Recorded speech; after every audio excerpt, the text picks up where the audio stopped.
The submitted material is a comprehensive biographical overview of Napoleon Bonaparte, detailing his rapid military rise, imperial conquests, and eventual downfall and exile. But, while the material is highly factual and clearly well-researched, there are a few high-level structural and thematic opportunities we really need to look at to maximize the reader's experience. Right, because relying on a strictly chronological recounting of a historical figure's life often obscures the more compelling underlying themes of their journey. Yeah, exactly. And when we review the opening sections of this manuscript, we get a very strict, highly accurate timeline format. Very strict. Yeah. We see his birth in Corsica in 1769. We see him attending the French military school, graduating in 1785. Right. Then we cover his affiliation with the Jacobins, the 1793 flight of his family to mainland France, and his subsequent rise through the Directory to eventually become first consul by 1799. That's a lot of dates. It is. So a key theme running through this material seems to be a relentless forward momentum through time. Yeah, just constant movement. Right. But reading through this, I have to push back a bit on the structure. Right now, it reads a bit like a captain's log. Oh, that's a good way to put it. Like, it is incredibly accurate about exactly when we arrived at each port, but it doesn't tell us much about why we are sailing in the first place. Right. And is there a risk that focusing solely on a strict chronological timeline might overlook the psychological arc of the protagonist? I think there definitely is. Because we are moving from one year to the next. 1789, 1793, 1795, 1799, and the core weakness here is that the text currently reads like an encyclopedic list of dates and battles without a unified narrative angle. Exactly. It feels like a textbook. Right. It completely lacks a defining thesis about who Napoleon actually was.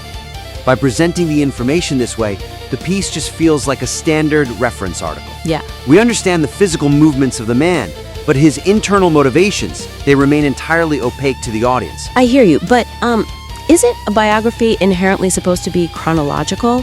Like, how do you anchor it in a theme without it feeling like you're just jumping around in time and confusing the reader? Well, you don't have to abandon the timeline, right? Okay. But you do have to use the timeline to prove a point. To move this from a reference piece to a gripping narrative, the suggestion here is to anchor the biography with a central thematic hook. A thematic hook.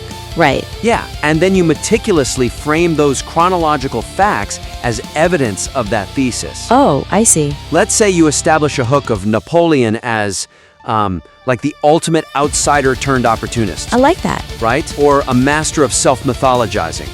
Once you make that decision as a writer, every single date and location you present should serve to prove that central idea. So the dates become evidence, not just data points. Exactly. Well, let's look at how the author actually handled the very beginning of his life. Let's do it. Currently, the text simply states that he was born into minor nobility in Corsica in 1769. It mentions that the island had just been acquired by France and that he later went to a French military school. It's very much just A happens, then B happens. Right, and instead of just listing those as disparate facts, you can actively frame this early section around his identity as an ambitious outsider striving for assimilation. Yeah, because that's what he was. Exactly. Think about the psychological weight of being from a newly conquered, somewhat rustic territory. Oh, for sure. And then being sent to this elite school on the mainland among the wealthy French aristocracy. You have to emphasize the sheer culture shock. Right, you can't just say he went to school. You have to show what it felt like. Right. Mention how he was mocked for his accent. Discuss how he eventually adapted the spelling of his name from the Italian-sounding Buonaparte to the more French Bonaparte. Oh, that's a great detail. Yeah, and suddenly 1769 isn't just a birth date. Right. It's the genesis of this massive chip on his shoulder. That framing makes the history feel so much more like a character study. It really does. Let's look at another concrete example of this. The Egyptian campaign of 1798. Oh, this is a fascinating one. It is. So right now, the draft outlines that he wanted to wipe out British trade routes. Okay. It says he won the Battle of the Pyramids, had his naval fleet decimated at the Battle of the Nile, failed a siege in Syria, and then returned to France in 1799 to overthrow the Directory in the coup of 18 Brumaire. So, just another sequence of A to B to C. Exactly. Just hitting the historical markers. But if we are using our thematic hook of the opportunist, we can look at the actual reality of that situation. Which was pretty messy. Incredibly messy. His fleet was destroyed. His army was stranded and dying of plague in the desert. Yeah. And what does he do? He essentially abandons his own men in Egypt, slips past the British blockade, and then returns to France. Wow. Right? And instead of being court-martialed for desertion, he possesses the sheer audacity to spin the situation into a glorious victory. That's just wild. It is. He capitalizes on the chaos in Paris to seize absolute power. So you frame this not just as a sequence of military events, but as a brilliant, almost psychopathic showcase of his genius for opportunism and public relations. That's just wild. It does, but once we establish a thematic hook for who Napoleon is, we naturally have to address the impact of what he did. Oh, absolutely. Historical milestones, without exploring their broader implications, leaves the audience understanding what happened, but not why it fundamentally matters. Exactly. Let's look closely at the section discussing the Louisiana Purchase and the Napoleonic Code. Okay. The text notes that in 1803, Napoleon sold the Louisiana Territory to the United States for $15 million. Which is a huge deal. A massive deal.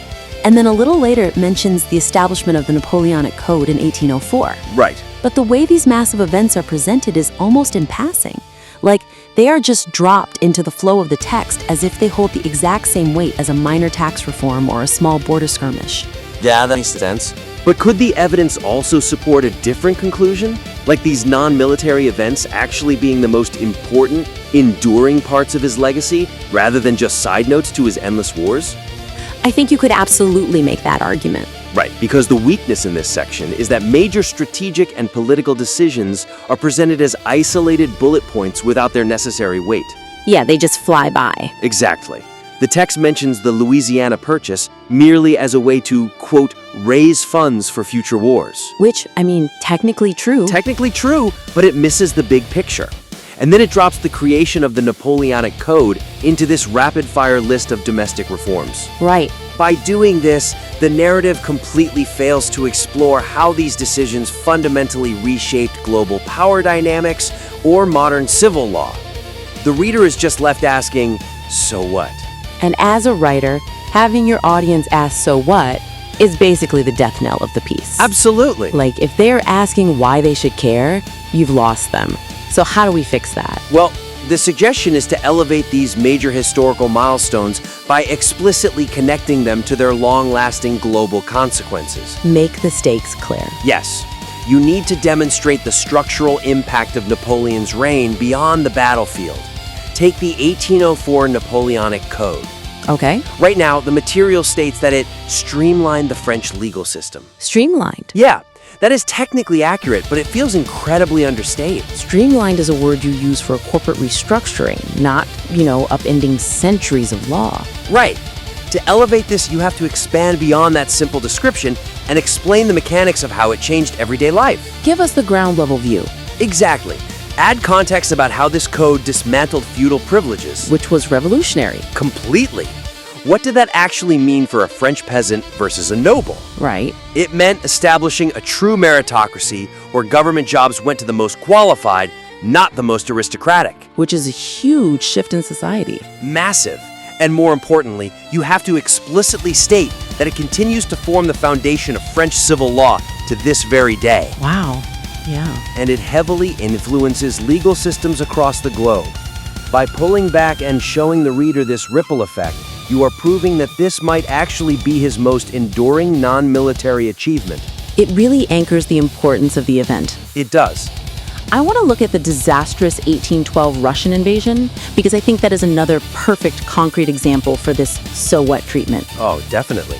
The current draft presents the campaign, notes the burned earth strategy of the retreating Russians. Right. And it lists the horrific casualty drop from 600,000 to 100,000 troops. Oh, which is a staggering, almost incomprehensible number. It's terrifying. 500,000 men gone in a matter of months. Yeah. But in the manuscript, it still reads like a standalone military blunder. Like, we march in, it gets cold, we march out, a lot of people die. Just another entry in the logbook. Exactly. To give this the proper treatment, you can't just list the numbers and the weather conditions. You have to frame this event as the ultimate turning point of hubris.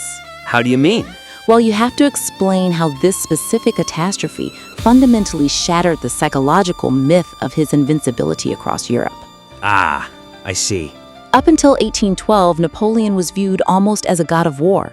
Right, nobody could beat him on land. Nobody. So losing 500,000 men wasn't just a loss of physical troops.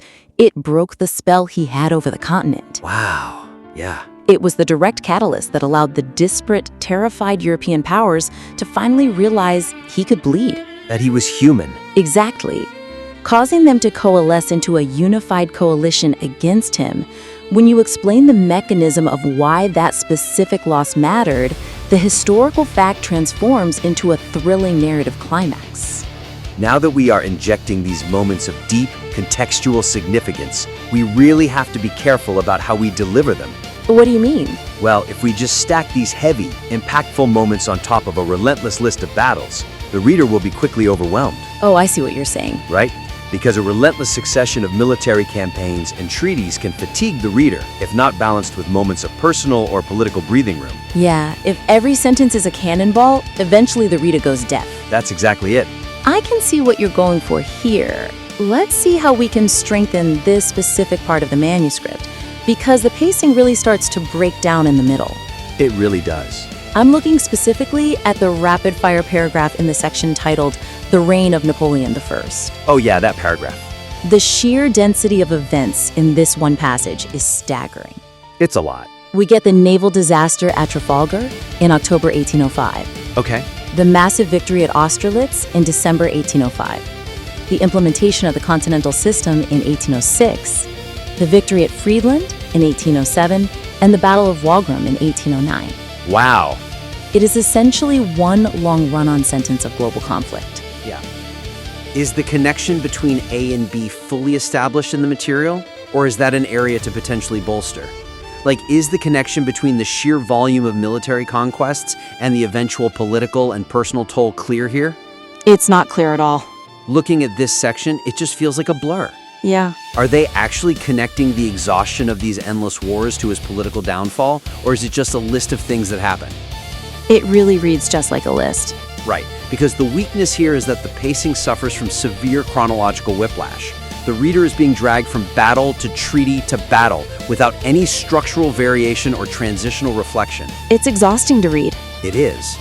Because of this relentless stacking of facts, the years 1803 to 1815 feel like a chaotic blur of overlapping conflicts rather than distinct eras of a reign. Right? The audience isn't given a single moment to process the geopolitical shifts before the next cannon fires. You can't just keep the captain's log running at full speed through a hurricane for 50 pages. No, you can't. To resolve this pacing issue, the suggestion is to group related military or political events into broader thematic eras, rather than adhering to a strict, rigid, year-by-year checklist. Okay, that makes sense. And furthermore, you must actively utilize the protagonist's personal milestones to create strategic pauses in the text. I love that idea. Yeah, you have to intentionally drop the anchor in a quiet port for a few pages so the reader can digest the scope of what is happening. Well, let's talk about concrete ways to execute this pacing shift. Sure. First, let's look at that chaotic jump in 1805. Right now, the material jumps straight from the naval disaster at Trafalgar in October to the Continental Triumph at Austerlitz in December, practically in the same breath. Which is a wild juxtaposition. It's crazy. You have the total destruction of his fleet followed almost immediately by arguably his greatest masterpiece of land warfare. Right, so instead of compressing them into the same paragraph just because they happened in the same year, use a definitive paragraph break or even a subsection to separate his naval failures from his land dominance. Oh, that's a structural fix. Exactly.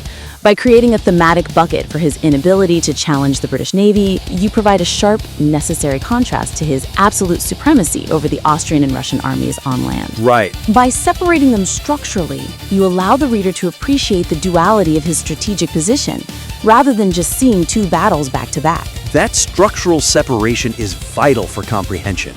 Let's look at another concrete example of improving the flow, but this time using his domestic life. Oh, I'm curious about this. The material mentions his annulment of marriage with Josephine in 1809 Right. and his subsequent marriage to Marie Louise of Austria in 1810 in search of an heir. which was a huge scandal at the time. It was. But currently, this is just another data point. It gets a single sentence, and then we are right back to mobilizing troops. So how would you restructure that to serve the pacing? As a writer, you can use this marriage as a highly effective pacing mechanism. Create a dedicated structural beat focusing purely on this domestic and dynastic pursuit. Just slow it all down. Exactly. Take the reader off the battlefield entirely for a moment. This personal interlude slows down the narrative rhythm. It gives the reader a necessary breath of air.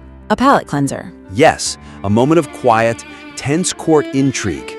Think about the drama of divorcing his true love to marry a princess from a country he just defeated in battle. That's wild when you think about it. It is, and all because he needs a biological son to secure his legacy. That's a massive tonal shift from the artillery barrages of Austerlitz. Exactly. And you need that shift. If the volume of your narrative is always at a 10, 10 becomes the new 0. Oh, that's such a good point. Right?